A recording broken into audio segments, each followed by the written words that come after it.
नमस्कार, मैं राजेश और आप देख रहे हैं नीति 365। रोटी, कपड़ा और मकान, हमें भी जीने का अधिकार मिले। हमें समान तौर पर जो लोग जीते हैं उसी तौर पर हमें भी जीवन जीने का अधिकार मिले। जी हाँ, आपने सही सुना। थर्ड जेंडर ने आज अल्बर्ट एक्का चौक पर 6 रंगों का चादर लेकर ढोल नगाड़े के साथ अपने अधिकारों के मांगों को लेकर के सरकार को जगाने का कोशिश किया है। और उन्होंने कहा कि जिस तरीके से आम लोग जीवन जीते हैं, उनके अधिकार हैं, संविधान में अधिकार है, समाज में अधिकार है, वो अधिकार हमें मिलना चाहिए। क्योंकि हमें भी कपड़ा, रोटी और मकान की जरूरत होती है, हमें भी समाज में जीवन जीने की जरूरत होती है। और सरकार जो है हमें तरफ किसी भी तरह से कोई ध्यान नहीं देता है। न ही शौचालय में किसी तरह को कोई व्यवस्था है, सरकारी जगह में कोई व्यवस्था है, न अस्पताल में कोई व्यवस्था है, और न ही कहीं जनरल ट्रेनों में या एरोप्लेन में कहीं भी कोई व्यवस्था ऐसा नहीं है। यहाँ तक कि लेडीज के लिए आमतौर पर लेडीज के लिए अलग होता है, जेंट्स के लिए अलग होता है, सीनियर सिटीजन के लिए अलग व्यवस्था की जाती है, लेकिन हम थर्ड जेंडरों के लिए कोई व्यवस्था सरकार नहीं कर रही है। अब हमें लगता है कि थर्ड जेंडर बनाकर भगवान ने एक भूल की, तो धरती पर आम इंसानों ने उसे अलग करके अलग नजरिए से देखता है।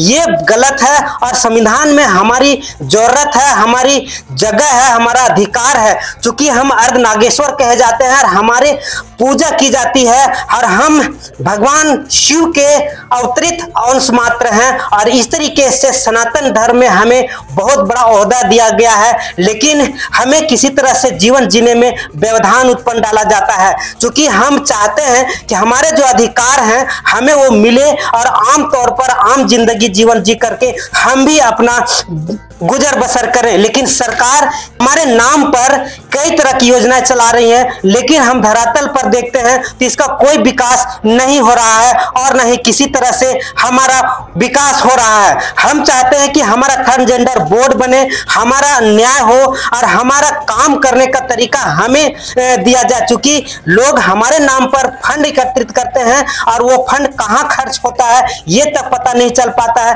जिसको लेकर के आज हम जहीं के तहीं है और हमारी संख्या भी बढ़ती जा रही है। क्योंकि हमारे थर्ड जेंडर में हमें टैलेंट होती है।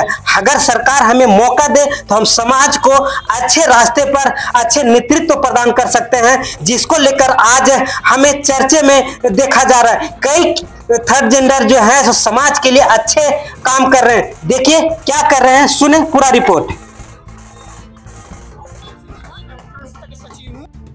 आज हमारा प्राइड निकालने का यही मुद्दा है कि आप देखेंगे नालसा सस्पेंड को 10 साल पूरे हो गए हैं। झारखंड में अभी भी ट्रांसजेंडर वेलफेयर बोर्ड नहीं बना है। हमने PIL तक डाली है, लेकिन सरकारें अभी तक सोई है, कोई काम नहीं हो रहा है। तो सरकारें कब तक सोएगी? कब तक हम रोटी, कपड़ा और मकान से वंचित रहेंगे? सरकारों को हमारे बारे में सोचना चाहिए, क्योंकि हमारे लिए कोई काम नहीं करता। आप देखेंगे जब हमें हमारे अधिकार नहीं मिले थे तब कोई हमारे लिए खड़ा नहीं होता था। जब लोगों को दिख रहा है कि बहुत सारा फंड मिल रहा है, बहुत सारे पैसे आ रहे सरकार, तो आम जनता उनके बोरिंग हम आपके लिए काम करें। आप कौन होते हमारे लिए काम करने वाले? जब हमारा परिवार हमें नहीं संभालता, हमारे भाई बहन हमारे साथ नहीं चलते, तो ये आम लोग क्या चलेंगे? तो मैं सरकारों से यही निवेदन करती हूँ कि ऐसे लोग जो सिर्फ पैसा कमाने के लिए ट्रांसजेंडर के लिए काम कर रहे हैं, सरकार उनको कोई फंड ना दे। सरकार CBO को काम दे, ताकि CBO जो कम्युनिटी ऑर्गेनाइजेशन है जो ट्रांसजेंडर के लिए काम करे, सरकार उस पर ध्यान दे ताकि वो आगे बढ़ सके और कम्युनिटी को आगे लेके जा सके।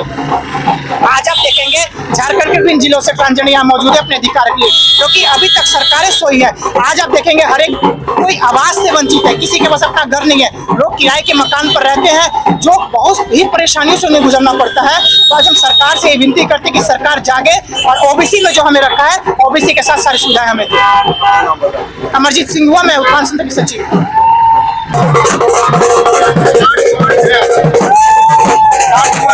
हमारी डिमांड यही है देश के कानून से, देश की सरकार से, कि हमें इक्वल राइट्स मिले। हमें सेक्शन 377 से कानून ने आजादी देकर के हमें रिलेशनशिप के लिए आजादी दे दी है, लेकिन हमें सेम सेक्स मैरिज के भी राइट चाहिए, हमें बेबी अडॉप्शन के भी राइट चाहिए, हमें इक्वल राइट चाहिए, हमें जॉब में चाहिए कि हमें जॉब के टाइम पे डिस्क्रिमिनेशन फेस ना करना पड़े। हमें बहुत लोग बुराई करते हैं, हिजड़ा, छक्का, पता नहीं क्या क्या नाम उसको बुलाते हैं। हम लोगों को वो सब चीजें खत्म करनी है। हमारी जेंडर से पहचान नहीं, हमारे नाम से हमारी पहचान है। अर्शु भट्टी।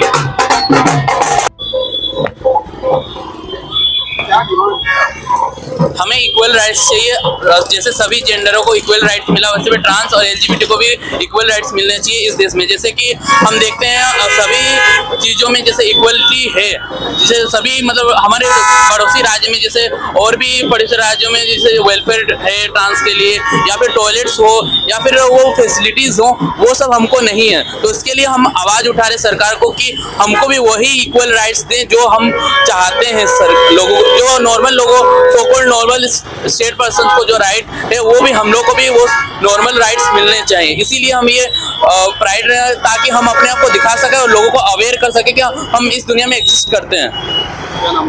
मेरा नाम हेमंत है, मैं एलजीबीटी ट्रांस एक्टिविस्ट हूँ। पिछले 5 साल से मैं एक्टिविज्म कर रहा हूँ और एलजीबीटी और ट्रांस के लिए वॉइस उठाता हूँ।